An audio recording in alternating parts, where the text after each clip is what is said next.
بسم اللہ الرحمن الرحیم۔ ناظرین، آپ دیکھ رہے ہیں ورلڈ وائز ڈیجیٹل، اور آج کی ایک اور بڑی خبر ہم بتا رہے ہیں کہ عمران خان صاحب کا ستارہ مسلسل گردش میں ہے۔ اب آپ دیکھیں کہ اعظم خان کے وعدہ معاف گوا کے بعد ایک اور جو اہم گواہ سامنے آ رہا ہے، اور وہ ہے فرح گوگی صاحبہ۔ تو اب اس پہ بات کرنے کے لیے ہمارے ساتھ موجود ہیں طارق جمال صاحب۔ جی طارق جمال صاحب، آپ بتائیں کہ فرح گوگی کیسے وعدہ معاف گواہ بن رہی ہیں؟ فرح گوگی جو اس وقت یورپ میں موجود ہیں اور دبئی سے یورپ منتقل ہوئی ہیں، وہ اس میں ان کے ایک ایف آئی آر درج ہے اینٹی کرپشن میں۔ اس ایف آئی آر میں تانے بانے فرح گوگی کے ملتے ہیں سابق خاتون اول کے ساتھ ٹرانسفر پوسٹنگ کے حوالے سے۔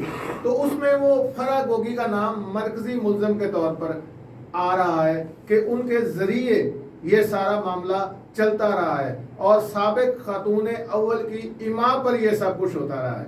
تو فرح گوگی جو ہے اس میں بڑا اہم رول ہے ان کا، اور جیسا کہ آپ جانتے ہیں یہ ماضی میں بہت میڈیا پر بھی اور زبان زدِ عام رہ چکی ہیں۔ سب کو پتا ہے فرح گوگی کون ہے۔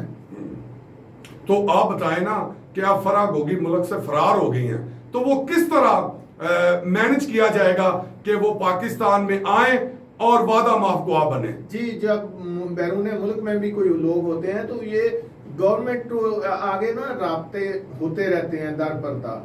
انہوں نے حامی بھر لی ہے، بتایا یہ جا رہا ہے کہ انہوں نے وعدہ معاف گواہ بننے پہ حامی بھر لی ہے۔ تو یہ رابطے ہوتے رہتے ہیں، منظر عام پہ بعد میں لوگ آتے ہیں۔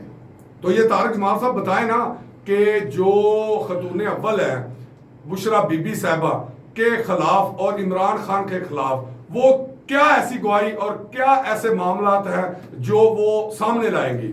ظاہر ہے وہ ان کا ایک رول رہا ہے کہ ان کے ذریعے یہ ٹرانسفر پوسٹنگ اور کرپشن ہوتی رہی ہے۔ یہ ایکچوئل ایف آئی آر اگر آپ کی نظر سے گزری ہو، ویسے تو 2 ایف آئی آر ہیں، ایک اوکاڈا میں بھی ہے، اس پہ میں بعد میں آتا ہوں۔ یہ ایک ایف آئی آر ہے اینٹی کرپشن لاہور میں درج ہوئی۔ اس میں یہ ہے کہ عثمان بزدار حکومت میں ٹرانسفر پوسٹنگ کے لیے پرکشش عہدوں پر فائز کرنے کے لیے افسران سے بھاری رقوم وصول کی جاتی رہی ہیں، اور وہ فرح گوگی کی حکم پر یہ سارا کچھ ہوتا رہا ہے۔ تو اس میں وہ یہ ہے کہ سابق خاتون اول بشرا بی بی جو ہے ان کی ایما پر یہ سب کچھ ہوتا رہا ہے۔ تو اس میں ان کا وعدہ معاف گواہ بننا تو صاف ظاہر ہے کہ ان کا ایک اس میں ایف آئی آر میں رول نظر آ رہا ہے۔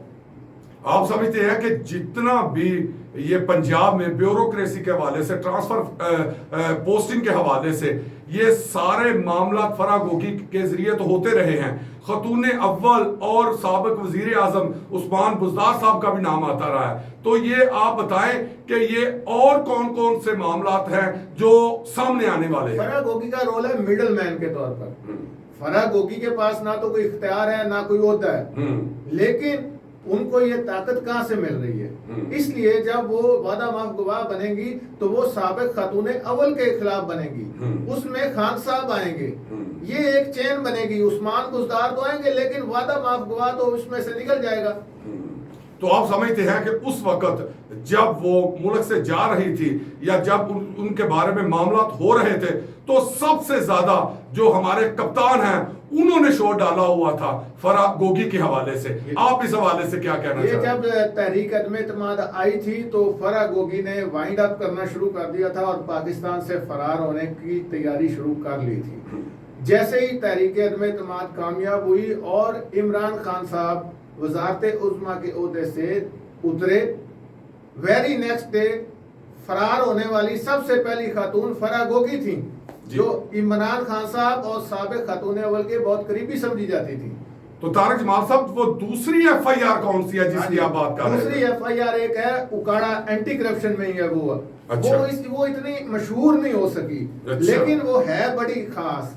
وہ ایف آئی آر ٹوٹل سابق خاتون اول کے گرد گھومتی ہے، جس میں سابق خاتون اول کے حقیقی بھائی احمد مجتبیٰ، ان کی ایما پر انہوں نے سرکاری خزانے کو کروڑوں کا غبن کیا ہے۔ وہ یہ انکشاف ہے اس میں۔